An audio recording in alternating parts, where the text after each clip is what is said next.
بسم الله الرحمن الرحيم. أنا هبدأ في الجزء الثالث اللي هي المسألة الأخرانية خالص اللي اداها الدكتور في المحاضرة. إن شاء الله عاملها بريزوليوشن عالي جدا، لأن الناس اللي زعلت من الريزوليوشن هو وحش ومش قادرة تقرا، وهعمل زوم وكل الطلبات اللي جالي هعملها. توكل على الله كده ونبدأ. نبدأ واحدة واحدة كده. أول حاجة مثال قالها الدكتور: قام باحث بتطبيق اختبار مرتين متتاليتين على مجموعة من الأفراد، فكانت درجاتهم كما يلي: التطبيق الأول 5 7 6 4 8. التطبيق التاني 3 6 5 4 7. المطلوب حساب معامل ثبات الاختبار وبما تفسره. احنا اتفقنا ان احنا عندنا 3 طرق لحساب معامل الاختبار او معامل الارتباط. ال3 طرق دول اللي هي طريقة إعادة الاختبار، وطريقة الصور المتطابقة، وطريقة التجزئة. تمام. طريقة التجزئة دي بتتقسم ل3 حاجات: سبيرمان وجيتمان ورولون. تمام. أنا من رأس السؤال هنا، أنا من المعطيات اللي في السؤال هعرف أنا هحل على أي طريقة. شوف هنا قال إيه: قام باحث بتطبيق اختبار مرتين، يعني دي طريقة إعادة الاختبار، يبقى أنا هحسب معامل ارتباط. بس سهلة وبسيطة خالص، ما جابش سيرة أي حاجة تانية. معامل الارتباط ده أنا هحسبه إزاي؟ هحسبه من خلال معادلة بيرسون. احنا اتفقنا إن الأرقام دي والمعادلات دي لازم تتحفظ بصم، أو مش عايز أقول تتبرشم، بس هو الأحسن إنها تتحفظ عشان يبقى كل واحد بمجهوده. ر بتساوي ن مجموع س ص ناقص مجموع س في مجموع ص على الجذر التربيعي ن في مجموع س تربيع ناقص مجموع س كل تربيع، نفتح قوس تاني، ن مجموع ص تربيع ناقص مجموع ص الكل تربيع. تمام. نبدأ بقى نعوض أو نفهم أول إيه ن وإيه مجموع س ص.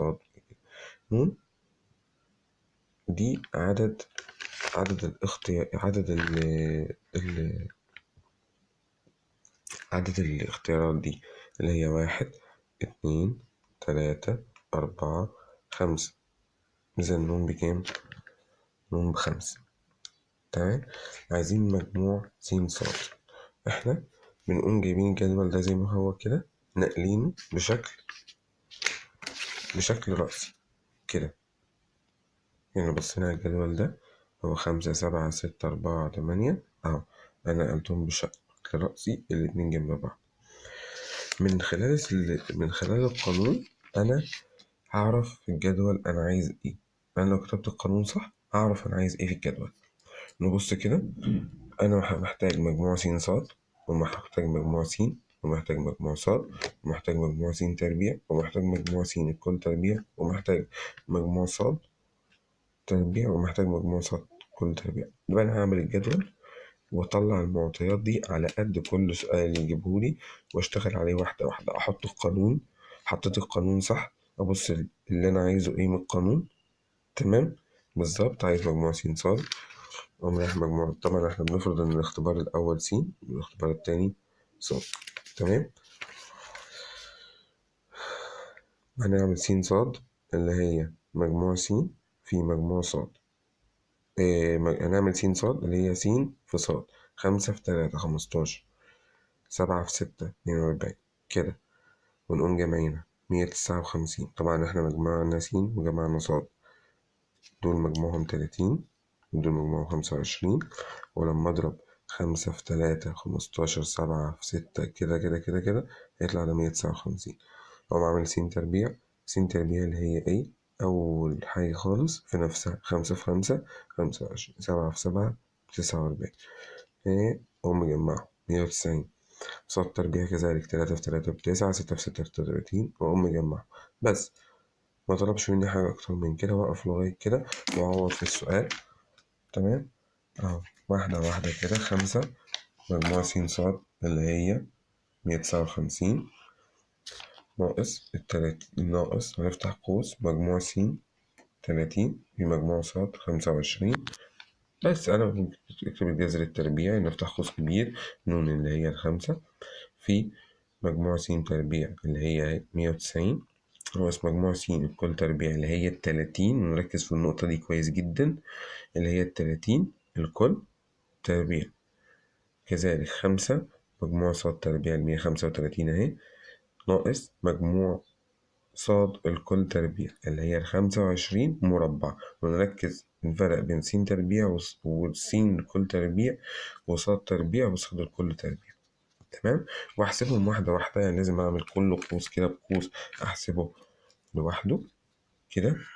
احسب ده لوحده كده، ده 795 ناقص 750 في 50 في جذر التربيع 50 في 50.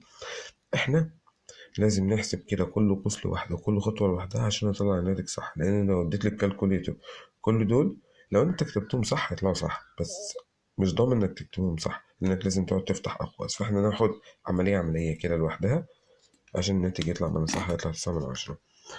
تمام. المثال التاني قام بحث بتطبيق اختبار صورتين متكافئتين من اختبار واحد على مجموعة من الأفراد، فكانت درجاتهم كما يلي. الصورة الأولى، الصورة الثانية، 5 7 هي نفس الأرقام. المطلوب حساب معامل ثبات الاختبار مع التفسير.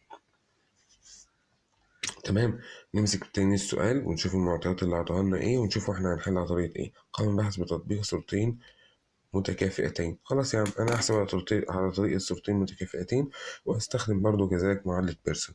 هيبقى هو نفس الحل اللي فات بالظبط، بس هكتب القانون، ولازم اكتب له القانون لان القانون عليه درجة، ولازم اكتبه صح واعوض صح ويطلع الناتج معايا زي ما هو. تمام.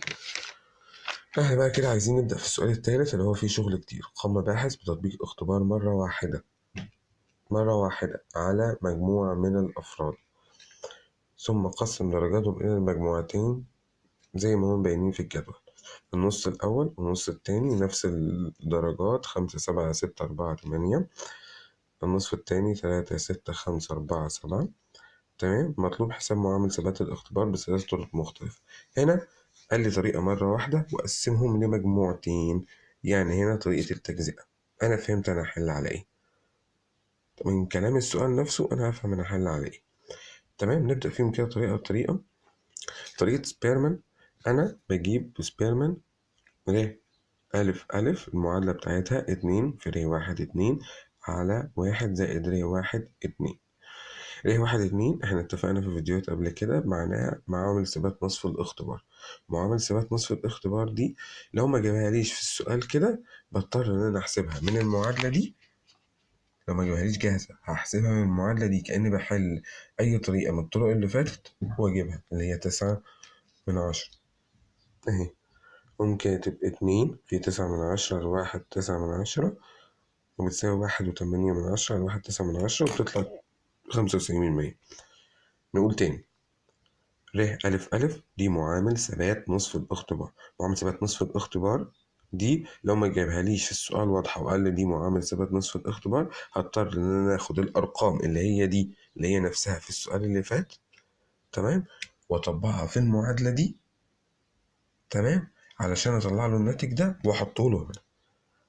جابها جاهزة يبقى راجل كتر خيره، ما جابهاش جاهزة يبقى أنا هضطر أعملها. تمام. أنا كده استخدمت ده أول طريقة اللي هي طريقة سبيرمان، دي أسهل طريقة يعتبر فيهم. هنستخدم الطريقة التانية طريقة جيتمان. طريقة جيتمان بقى بيقول إيه على الحاج جيتمان؟ بيقول إنه ر ألف ألف اللي هي معامل ثبات الاختبار كله، لأن في طريقة التجزئة لازم أكتب له إن ر اسمها ر ألف ألف. أنا هنا كنت بكتب ر بس، فلازم أفهمه إن أنا فاهم، فبكتب القانون ر ألف ألف اللي هي معامل ثبات الاختبار كله، وبتساوي 2 نفتح قوس 1 ناقص عين 1 تربيع زائد عين 2 تربيع على عين كاف كل تربيع. تمام. يعني إيه الكلام ده؟ الكلام ده احنا شرحناه قبل كده في الفيديوهين قبل كده. بنجيب الحاجات دي ازاي؟ عين تربيع دي اللي هي اسمها معامل اسمها انحراف المعيار.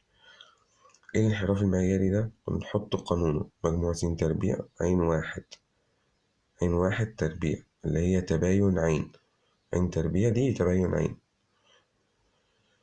عين تربيع، تمام، وبتساوي مجموع س تربيع ناقص مجموع س الكل تربيع على ن تربيع. ده قانون اهو، احنا عارفين النون ب5، كنا جايبين قبل كده مجموع س تربيع اللي هي 190، ومجموع س الكل تربيع اللي هي 30 أس 2 على ن تربيع، نطبقهم على بعض، نحل كل جزء لوحده، يطلع 38 ناقص 36 هتطلع 2. كلام زي الفل، كلام زي الفل. نطبق على صاد عشان احنا عايزين نجيب عين 1 تربيع زائد عين 2 تربيع. افترضنا ان عين 1 تربيع اللي هي س، اللي هي انحراف التباين بتاع س، وعين 2 التباين بتاع صاد، وعين ك التباين بتاع الكل.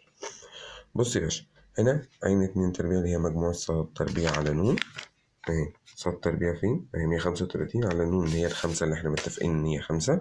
مش دايما بتيجي 5، بس هو كاتبها في الاختبار، وده سؤال امتحان. 5 على 25 هي س صاد تربيع، ولازم نميز بين مجموع صاد تربيع ومجموع صاد الكل تربيع اللي هي 25 دي اهي. راحت فين 25؟ ونحلهم 27 ناقص 25 وبتطلع 2. مجموع يعني التباين بتاع كاف اللي هي عين كاف تربيع بتساوي مجموع كاف تربيع على ن ناقص مجموع كاف الكل تربيع على ن تربيع. عايزين نعمل كاف، تمام. كاف بتساوي مجموع س وصاد، يعني 5 و3 8، 7 و6 13، 6 و5 11، وأجمعهم بيديني 55. كاف تربيع اللي هي 8 في 8 ب64، اشتغلت على كاف تربيع، اشتغلت على كاف 8 في 8 ب64، 13 13 169، وأجمعهم ده عشان أجيب كاف تربيع. تمام. شفنا هنا من القانون أنا بشتغل على الجدول. يعني شوف هنا القانون أعطيني كاف، أنا بدأت أشتغل على كاف، ما بحطهاش في الجدول اللي احنا بنعمله عشان نمهد الحل أو اسمه تمهيد حل. ما بنحطهاش في الجدول إلا لما نكون محتاجينها وتطلب في السؤال، غير كده احنا ما بنحطهاش في الجدول. تمام. هو ده كان جاي سؤال في الامتحان قبل كده، يعني هو طويل شوية بس اهو. بس والله احنا لو فهمناه يبقى الموضوع سهل جدا. نيجي نعوض بقى. جبنا عين كاف تربيع اللي هي 7.6. نيجي نعوض في الجدول تاني اللي هو الجدول الأول اللي فوق خالص. هنحط 2، نفتح قوس 1 ناقص 2 زائد 2 على 7.6، ونعمل معادلة 4 على 7.6، هيطلع معايا الناتج ده. تمام. في عندي الطريقة التالتة، طريقة رولون. لازم اتفق ان انا هحط ر ألف ألف، دي لازم اكون حافظها كويس جدا، وبتساوي 1 على عين الفرق تربيع، 1 ناقص عين الفرق تربيع على عين كاف تربيع. اتفقنا ان عين أو عين كاف دي التباين، تمام. التباين اللي هو عين الفرق بيساوي مجموع ف على ن ناقص مجموع ف لكل تربيع على ن تربيع. ايه ف دي الفرق، يعني هعمل الفرق بين س وصاد. 5 ناقص 3 2 اهو حطيتها في الجدول، كذلك 7 ناقص 6 1، واخد كل واحدة اعمل الفرق بينها كل بين الدرجة الاختبار الأول والاختبار التاني. 6 ناقص 5 1، 4 ناقص 4 0، تمام. والأخيرة 8 ناقص 7 1.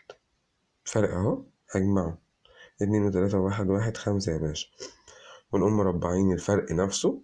2 في 2 ب4، 1 في 1 ب1، 1 في 1 ب1، 1 في 1 ب1، طبعا 0 0 ب0. تمام. وأقوم مجمعها، أجي هنا أهو هحط الفرق مجموع ف أهو يا باشا 5 ف أهي مجموعة 5، تمام، ناقص مجموع الفرق تربيع. مجموع الفرق تربيع أهو، إيه ده مجموع ف تربيع، أنا كده تهت، لا نرجع تاني عشان أنا غلط. مجموع ف تربيع، القانون ده مكتوب غلط، القانون ده مكتوب غلط، يبقى احنا لازم نعدله، اللي هو مجموع ف تربيع.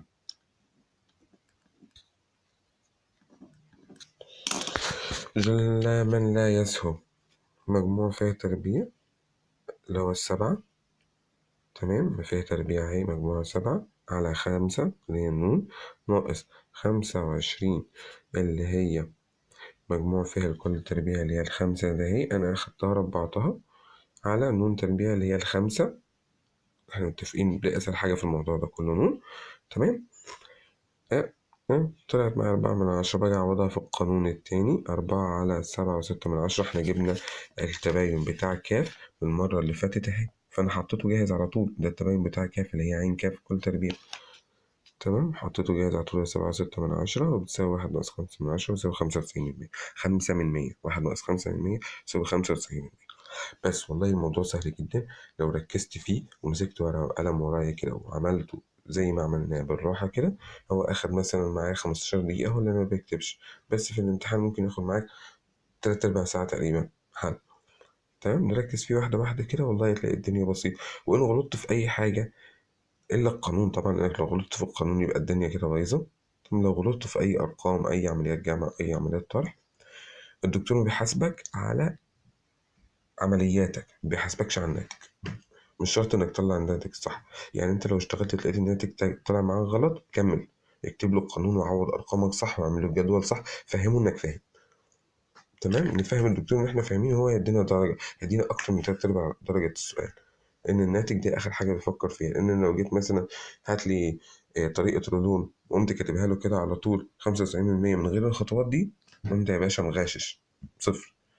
فاهم حاجه الخطوات.